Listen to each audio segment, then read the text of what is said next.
Bonjour à tous et bienvenue dans cette toute nouvelle vidéo. Aujourd'hui, on va faire une vidéo que j'ai envie de faire depuis l'ouverture de la chaîne. Après tout, j'ai écrit mon mémoire sur Lyon. Je m'appelle Luc Denum, l'ancien nom de Lyon. Donc aujourd'hui, je vais enfin vous en parler un petit peu. Et si cette vidéo vous plaît, ça sera le début alors d'une longue série. Parce que Lyon, c'est peut-être ma ville d'adoption depuis bientôt une petite dizaine d'années, mais c'est surtout ma ville de cœur. Je l'aime énormément, j'adore ses légendes, j'adore son folklore, j'adore ses coutumes, j'adore ses petites rues, même ses grandes rues. Donc du coup, j'ai très envie de vous en parler et je connais toutes ces légendes, son côté occulte, son côté ésotérique, ses petits mystères, ses petits secrets. Du coup, il y a de quoi faire vraiment toute une très longue série de vidéos.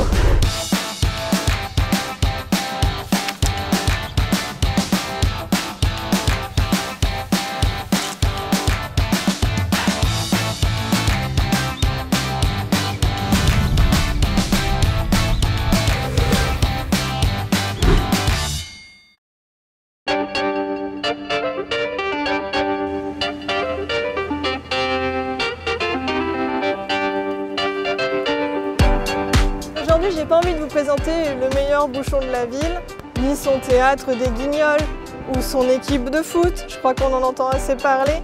Non, moi je vais vous montrer les petits secrets, les petits trucs insolites, les petites légendes un peu sympas.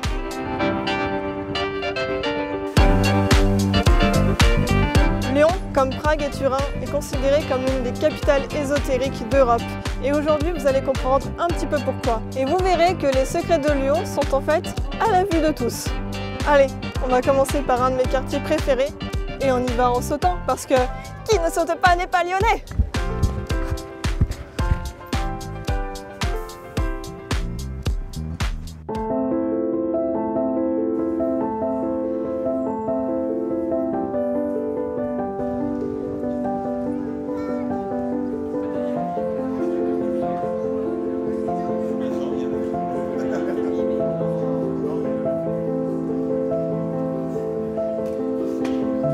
Nous allons commencer cette visite du Lyon ésotérique par mon quartier préféré, le Vieux-Lyon.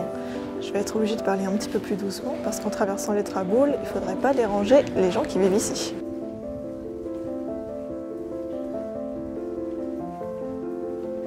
Le Vieux-Lyon, de par son ancienneté, est bien évidemment le quartier idéal pour regorger de mystères, de secrets et de petits détails insolites. Ce n'est pas vers les bureaux de la famille Astier que je vais vous emmener ou dans le salon de tatouage de la célèbre Dodi, mais dans des endroits un petit peu plus mystérieux.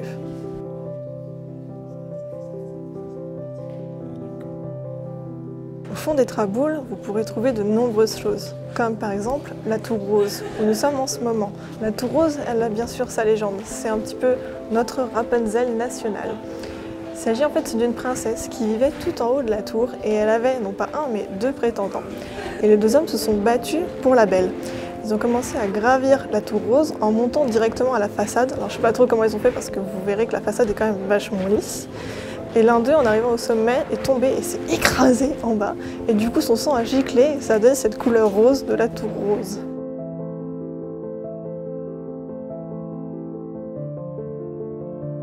Mais cette histoire, je pense, vous fera un petit peu rire. J'ai des choses beaucoup plus étonnantes à vous raconter, mais on va changer de traboule et aller dans une traboule un petit peu moins fréquentée. On y va!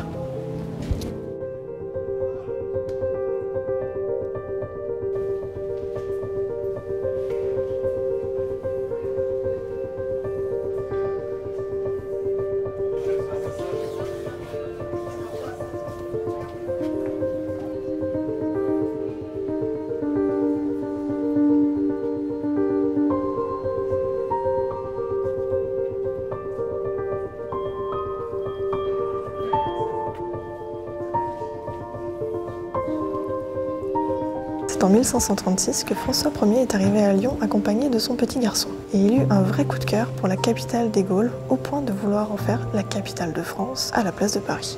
Les Lyonnaises, elles, s'y voyaient déjà, prétendantes à la cour de France. Un rêve partagé par les nobles autant que par les roturières.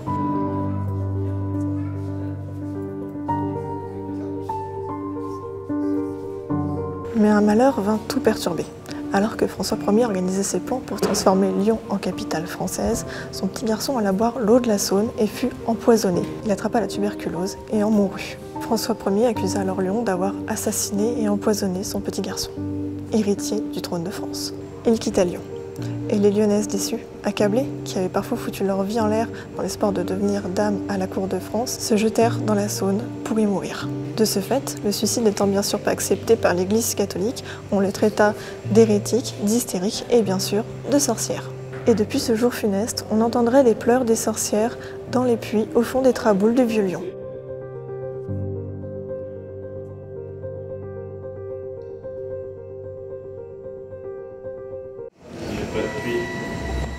Bah non, c'est bouché. Il y a juste un trou, quoi.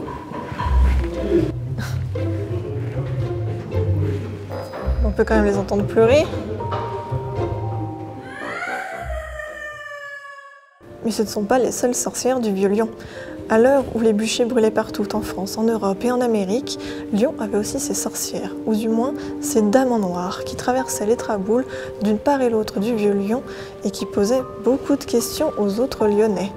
Quel rituel satanique allait-elle donc faire au fin fond de ces traboules? On peut dire que Lyon mérite vraiment son titre de capitale ésotérique. Et les portes de Lyon cachent encore bien des mystères. Entre cercles spirites et rituels francs-maçonniques, on n'a pas fini.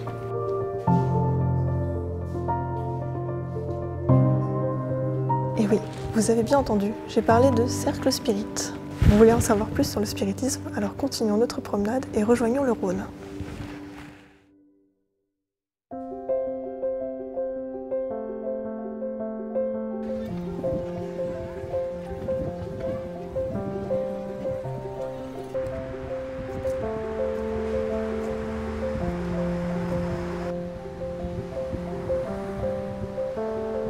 C'est bien normal que Lyon regorge d'histoires d'esprit, étant donné que le père fondateur du spiritisme est né ici même, dans le 2e arrondissement de la ville, rue Salat. Il s'agit d'un personnage illustre à Lyon du nom d'Allan Kardec, comme en atteste la stèle juste derrière moi. Chaque jour, des centaines de personnes passent devant cet édifice tout en l'ignorant, alors qu'il y a quand même un dolmen en plein cœur de la presqu'île, entre le périphérique. Et plus surprenant encore que le dolmen en lui-même, c'est bien sûr l'inscription. Et oui, le spiritisme est une doctrine lyonnaise. Le Lyonnais Hippolyte Léon Denisard Rivail découvre le spiritualisme dans les années à peu près 1850. Et pour lui, ça a été une révélation. Depuis, il a rencontré beaucoup de médiums, il a pratiqué dans les cercles spirites, et un jour, il a rencontré son ancêtre, le druide Allan Kardec, et il lui a emprunté son nom. Ensuite, il a décidé de codifier le spiritisme. Il a continué son parcours à Paris et il a dit que Paris est la tête du spiritisme, mais Lyon en est le cœur. Et la preuve en est des nombreux cercles spirites qui pratiquent encore dans la ville de Lyon aujourd'hui. Allan Kardec a encore beaucoup d'adeptes partout dans le monde et surtout au Brésil. Continuons dans les histoires de fantômes, mais dans des endroits moins bruyants qu'ici.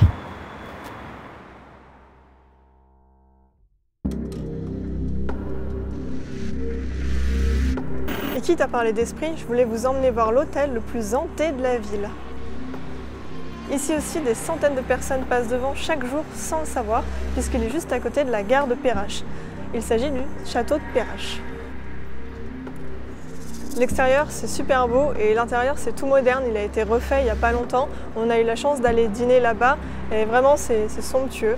On leur a demandé pour aller tourner une enquête paranormale, mais là, ils ont refusé parce que ça colle pas avec l'image de l'hôtel. La direction a même interdit au personnel d'en parler. Oh, je souhaite vous voir opérer dans la plus grande discrétion. Chose faite ce soir. À vos ordres. Comptez sur nous. Avec nous, vous avez affaire à des pros. Donc pour la petite histoire, pendant la Seconde Guerre mondiale, cet hôtel était le QG des nazis et notamment du célèbre Klaus Barbie. Il a séjourné là et bien plus que ça puisqu'il a même détenu des juifs et il les a torturés et tués dans l'hôtel. Depuis, on entendrait les juifs gratter les murs de l'hôtel de Perrache. Autant dire que les nuits sont pas très paisibles dans cet hôtel, à ce qu'il paraît. On aurait bien aimé mener l'enquête pour voir s'il y avait vraiment des phénomènes paranormaux. En tout cas, pour ce qui est de l'accueil et tout ça, ils sont vraiment super, donc je vous conseille quand même d'y aller, fantôme ou pas.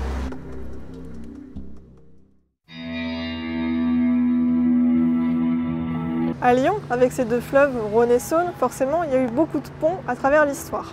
Et le Rhône, de par son caractère assez tumultueux, en a détruit plus d'un. Il paraît que pour passer le Rhône, il faut être deux, mais parfois, des centaines de personnes y ont passé et y ont perdu la vie. Et oui, les ponts, c'était pas bien solide à l'époque. Mais avant, les Lyonnais ne savaient pas expliquer les accidents naturels. Du coup, ils ont inventé un monstre terrifiant, genre monstre du Loch Ness, pour expliquer la destruction des ponts. Il s'agit du mâche-croûte. C'est un peu notre Nessie lyonnaise en soi. C'est un monstre marin qui ressemble à pas grand chose en fait. Il vaut mieux qu'on vous mette des images parce que c'est indescriptible. Il a une grosse carapace, une queue de dragon, une tête de... je sais pas, on dirait un peu Bowser dans Mario. Même Tim Burton, il en a pas inventé un comme ça. Et du coup, le Mashkrout, sur un gros coup de tête, ou plutôt un gros coup de queue, il a détruit pas mal de ponts à Lyon et il a fait des centaines de victimes. Il paraît qu'aujourd'hui encore, on peut le voir se promener, se nager tranquillement dans les eaux du Rhône. Donc si vous venez avec votre kayak ou votre paddle, je vous conseille plutôt la Saône plus que le Rhône. Avec tous ces morts, forcément, il y a beaucoup d'amérantes à Lyon. En parlant d'amérantes, je vais vous en présenter une. On y va ?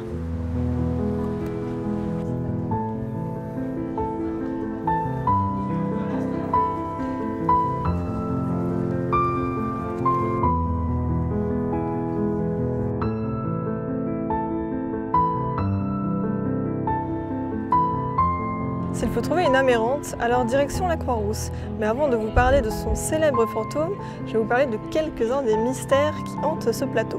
Tout d'abord, il y a l'église Saint-Bernard, une de ces deux églises abandonnées et désacralisées. Abandonnées, mais pas de tous. Visiblement, les chats aiment encore y vivre. Coucou.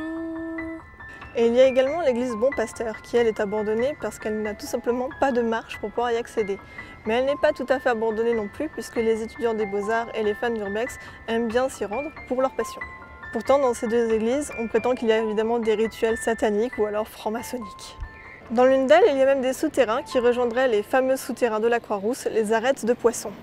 Mais aujourd'hui, qui est être à la Croix-Rousse, j'avais dit que je vous parlerais d'une amérante, et c'est celle de la Dame Blanche de la Croix-Rousse. La nuit, on pourrait apparemment apercevoir une dame blanche se promener sur le plateau de la Croix-Rousse. Il s'agirait vraisemblablement de Cybèle. On n'a hélas pas pu filmer sur le plateau de la Croix-Rousse parce qu'en ce moment, il y a la vogue au marron.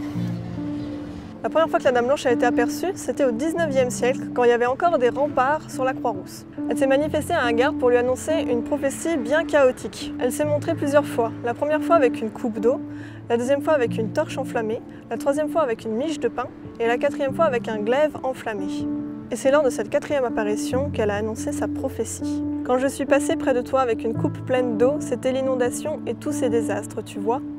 La torche signifiait la peste, le pain, la famine, et ce glaive, c'est la guerre. Malheur, malheur, malheur à vous tous. Certains l'auraient aperçu encore de nos jours. En train de faire quoi? Profiter de la vogue au marron, se promener vers le gros caillou? Une autre théorie plane sur la Dame Blanche. Certains pensent qu'il s'agirait en fait de la martyre Sainte Blandine, celle qui a été donnée aux lions ici même, mais les lions n'ont pas voulu d'elle. Mais les martyrs ont pourtant une place de choix dans Lyon, car l'église Saint-Martin-des-Nais leur est consacrée. Et quel lieu que Saint-Martin-des-Nais, je pense qu'il faudrait qu'on lui consacre une vidéo entière pour parler de tous ces mystères. Déjà, c'est le lieu le plus magnétique de la ville de Lyon. Tous les magnétiseurs et tous les praticiens en énergie vont se recharger à Saint-Martin-des-Nais. Il y a un petit caveau de quelques mètres carrés qui est incroyable en termes d'énergie. C'est à tester, vraiment.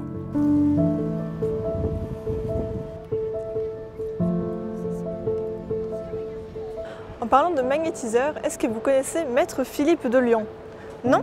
Alors je crois bien que nous allons devoir tourner une deuxième vidéo pour parler de ce Rasputin lyonnais. Sans parler des extraterrestres qui sont descendus ici même à Lyon. Pour faire du tourisme et manger une tarte à la praline certainement. J'aimerais aussi vous parler des druides de l'île Barbe ou de la tête d'or du parc éponyme. On pourrait aussi évoquer tous les symboles francs-maçonniques de la ville, notamment ce gros triangle en haut de la tour de la Part-Dieu.